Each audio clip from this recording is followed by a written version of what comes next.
Hello friends, అందరూ ఎలా ఉన్నారు? సాహిత్యాభిమానులకు ఇంకా కథలంటే నవలలంటే ఇష్టపడే అందరికీ కూడా పేరు పేరున నవలా విభాగంలోని మినీ రొమాంటిక్ నవల పూజకు వేళాయిరా భాగాల్లోకి స్వాగతం అండి.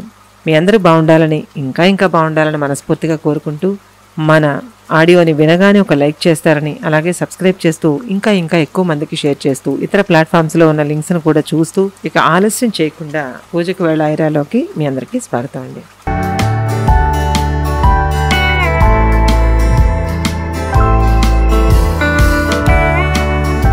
ఇంకా రెడీ కాలేదా విరి? మౌర్యలో విసుగు ధ్వనిస్తోంది. 5 minutes మౌర్య, వస్తున్నా. డ్రెస్సింగ్ రూమ్లోంచి ఆన్సర్. ఇదే మాట అర్ధగంట నుంచి చెప్తున్నావు. ఏంటి అసలు? లోపల ఏం చేస్తున్నావు? వచ్చేస్తున్నా, జస్ట్ వెయిట్ ప్లీజ్. విరజ గొంతులో అభ్యర్థన. చీకటి బాగా చిక్కబడింది. ఆ మర్నాడు వాళ్ళు బయలుదేరాలి. అప్పటి వరకు టైం వేస్ట్ చేయకుండా ఎలా గడపాలా అన్న దాని గురించి సాయంత్రం 4 గంటల నుంచి ప్లాన్స్ వేస్తున్నారు ఇద్దరు. బయటికి వెళ్ళి కాసేపు నడిచి వద్దామంది విరజ. సరదాగా రూమ్లోనే కార్డ్స్ ఆడుకుందాం అన్నాడు మౌర్య. టైం 6:30 అయింది. ఫ్రెష్ అయ్యి వస్తానని అరగంట కిందట బాత్రూంలోకి వెళ్ళిన విరజ ఎప్పటికీ బయటికి రావడం లేదు. నిమిషాలు కరిగిపోతున్నాయి. మౌర్యలో విసుగు తారాస్థాయికి చేరుకుంది. అతడి చేతిలో సెల్ ఫోన్ గిరగిరా తిరుగుతోంది. లేడీస్ అంటేనే టైం విలువ తెలియని వాళ్ళు. వాళ్ల లోకంలో వాళ్ళు ఉంటారు తప్ప దేన్ని సీరియస్గా తీసుకోరు. వాళ్ళకి ఫ్రీడమ్ ఇస్తే నెత్తెక్కి కూర్చుంటారు తప్ప ఒరిగేదేం ఉండదు. వాళ్లను గేర్లో ఉంచుతూనే తన మాట నెగ్గించుకోవాలి. ఇది స్త్రీలపై మౌర్యకున్న నిశ్చితాభిప్రాయం. పెళ్లైన తొలిరాత్రి నుండి తన అభిప్రాయాన్ని ఖచ్చితంగా పాటిస్తున్నాడు మౌర్య. కానీ అతడి అభిప్రాయాలు విరజ విషయంలో తప్పు.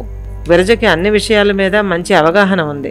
ఆమెకి తనకేం కావాలో తెలుసు. తనకున్న సరిహద్దులు తెలుసు. అవెప్పుడు ఎలా చెరపాలో కూడా తెలుసు. కానీ మౌర్య ఆమెకి అంతుపట్టడం లేదు. అతడి వైఖరి ఈ 3 రోజుల్లో ఆమెను బాగా విసిగించేసింది. తెలివైన అమ్మాయి విరజ. ఆమెని మౌర్య సరిగ్గా హ్యాండిల్ చేయలేకపోతున్న మాట నిజం. ఆమె మాటని అభిప్రాయాన్ని ఏ స్థితిలోనూ అతడు చెల్లించలేదు. అతడి పట్ల ఆమెకి డెవలప్ కాకూడనిది స్టార్ట్ అవ్వడానికే ఈ క్యాంప్ ఉపయోగపడిందేమో అనిపిస్తోంది.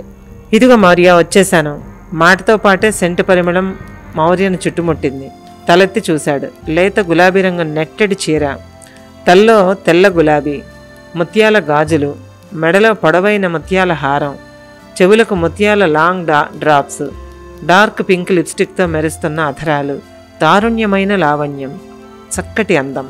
ఫెంటాస్టిక్. మౌర్య కళ్ళు గర్వంతో మెరుస్తున్నాయి. దిగ్గున లేచి ఆమె చేయి పట్టుకుని లాగాడు. గిరగిరా తిరిగింది ఆమె, కిలకిలా నవ్వుతూ.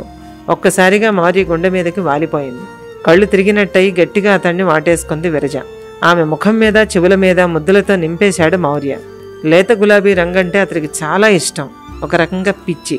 అయ్యో మౌర్య, జుట్టు రేగిపోతుంది, చిరుకోపం నటిస్తూ అంది. అయితే రెట్టించాడు. అతడి నవ్వు చాలా బాగుంటుంది. మరి అలా తిరిగొద్దాం అనుకున్నాం కదా, నలిగిపోతే ఎలా?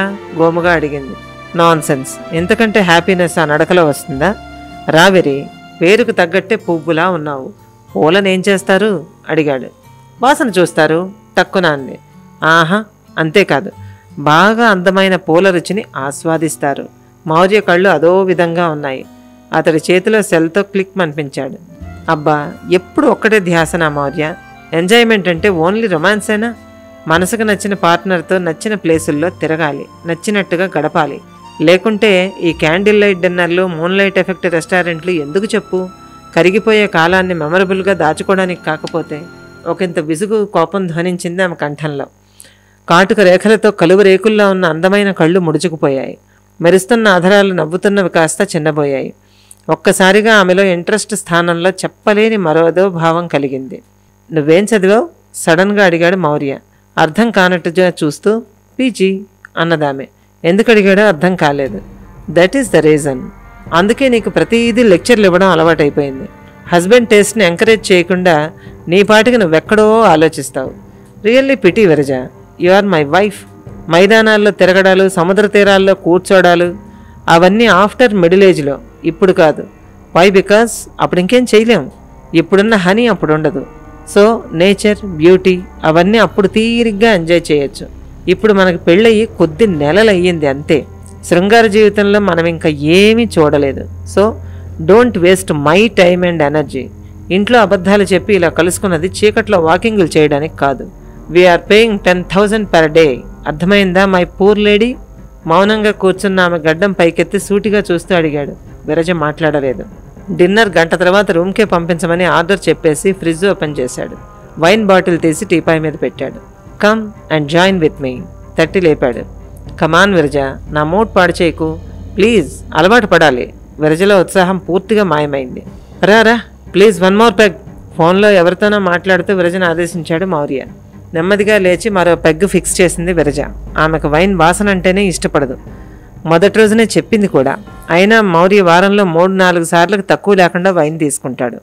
ఇక ఆ రాత్రి ఎప్పట్లాగే మౌర్యకి నచ్చినట్టే గడుస్తుంది. ఎలా చెప్పాలి? వైన్ వాసనతో దగ్గరగా కూర్చుంటేనే విరజకి సరిపడదు. ఆమె ఇంట్లో ఎవరూ వైన్ తాగరు. ఆ కల్చర్కి ఆమె అలవాటు పడలేకపోతోంది. ఓరకంట భార్య ఫీలింగ్స్ని గమనిస్తూ వైన్ సిప్ చేస్తున్నాడు మౌర్య. అతనికి తెలుసు ఆ వాసనతో దగ్గరికి వెళ్తే విరజకు పడదని. అందుకనే ఆమె మూడ్ ఆఫ్ అయిందని. ఇవాళ ఆమె కోసం తను మారడం మొదలు పెడితే ఏంటి ప్రయోజనం? Maurya always correct, Maurya always perfect. తన వృత్తిరీత్యా అప్పుడప్పుడు పై ఆఫీసర్స్ గౌరవార్థం కంపెనీ ఇవ్వక తప్పదు. రేపు తన భార్య కోసం మానేశానని చెప్తే నవ్వరు. నో, అలవాట్లు మార్చుకోవాల్సిన పని తనది కాదు, విరజదే. ఆవిడ తన భార్య, అదే కరెక్ట్. ఇలా అనుకుని నిశ్చింతగా సిప్ చేస్తున్నాడు మౌర్య.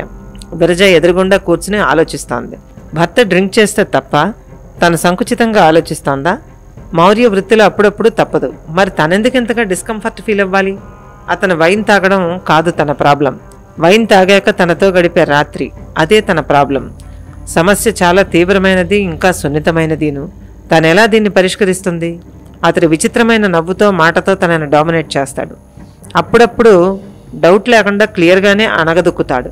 ఇది నేడో రేపో తీరిపోయేది కాదు, జీవితకాల ప్రయాణం. ఒకరికొకరిగా జీవించాల్సిన జీవితం. ఏదో ఒక శాశ్వత మార్గాన్ని అన్వేషించకపోతే తను ఈ కాపరాన్ని భరించలేదు.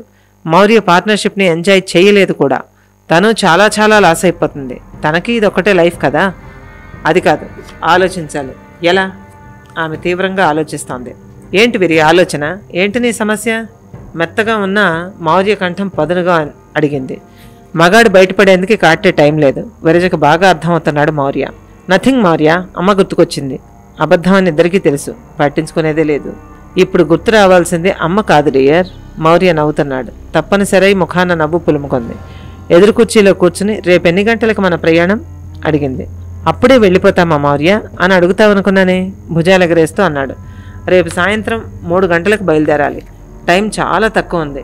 ఎలా గడపాలా అని ప్లాన్ చేస్తున్నాను. మీ ఇంటికి నువ్వు వెళ్ళాక ఇంకో 3 వారాల దాకా రావు. ఈ ఆషాఢం భలే ట్రిప్ వేసాం కదూ. నిజమే మౌర్య, యు ఆర్ పర్ఫెక్ట్ అన్నది విరజ. ఆపాటి పొగడ్తకే కూలైపోయాడు మౌర్య. భార్య మీద ప్రేమ అకస్మాత్తుగా పొంగొచ్చింది. తను పర్ఫెక్ట్, అదే తన భార్య కూడా పొగిడింది. ఏ విషయంలో? ముఖం అమాయకంగా పెట్టి అడిగాడు. అతడి ఉద్దేశం అర్థమైన విరజ నవ్వు బిగబట్టి ఆ విషయంలో కళ్ళు గమ్మత్తుగా కదిలిస్తూ అన్నది. అంతే, ఫ్లాట్ అయిపోయాడు మౌర్య. ఆ ఆనందంలో వైన్ బాటిల్ పక్కన పెట్టేసి, ఈ వైన్తో నేను ఇబ్బంది పెడుతున్నానేమో కదా విరి. ఈసారి గొంతు మెత్తగా ధ్వనించింది. ఆ మార్పు కొద్దిగా పసిగట్టింది విరజ. వదులుకోకూడదు అనుకుని అతడికి దగ్గరగా చేరి భుజం మీద తలాంచి, నీకన్నీ తెలుసు మౌర్య, నాకు నిజంగా ఇబ్బందే, కానీ నీకోసం ఓర్చుకుంటున్నాను. Why? Because I love you అంది. మౌర్యలో తొలిసారి ఆలోచన తలెత్తింది. Yes very. ఏదో అనుభవంతలో బెల్ మోగింది. డిన్నర్ వచ్చింది. వాళ్ళిద్దరి మాటకి తెరపడింది. చలి చాలా ఎక్కువగా ఉంది. అంత అందమైన భార్య, తెలివిగలది పక్కనే ఉన్నా తాత్కాలికమైన దేనికోసం ఈ మగాళ్ళు పాకులాడతారు? విరజ ఆలోచనలు సరైన దారిలోకి మళ్ళుతున్నాయి. ఇద్దరి భోజనం పూర్తయింది. మౌర్యకి మాత్రమే ఇష్టమైన మరొక రాత్రి ఆ ఇద్దరి మధ్య కొన్ని కొత్త భావాలను పుట్టిస్తూ, కొత్త కొత్త ఆలోచనల్ని రేకెత్తిస్తూ, తేనెలోని తీపిలా ఇద్దరిని కలిపేస్తూ కరిగిపోవడం మొదలుపెట్టింది.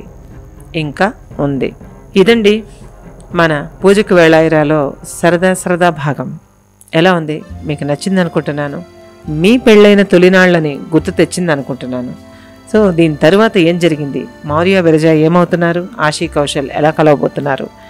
ఇటువంటి విషయాలన్నీ నెక్స్ట్ పార్ట్లో రాబోతున్నాయి. సో ఆ పార్ట్తో మేము ముందుకు వస్తాను. అంటిల్ దెన్, నమస్తే.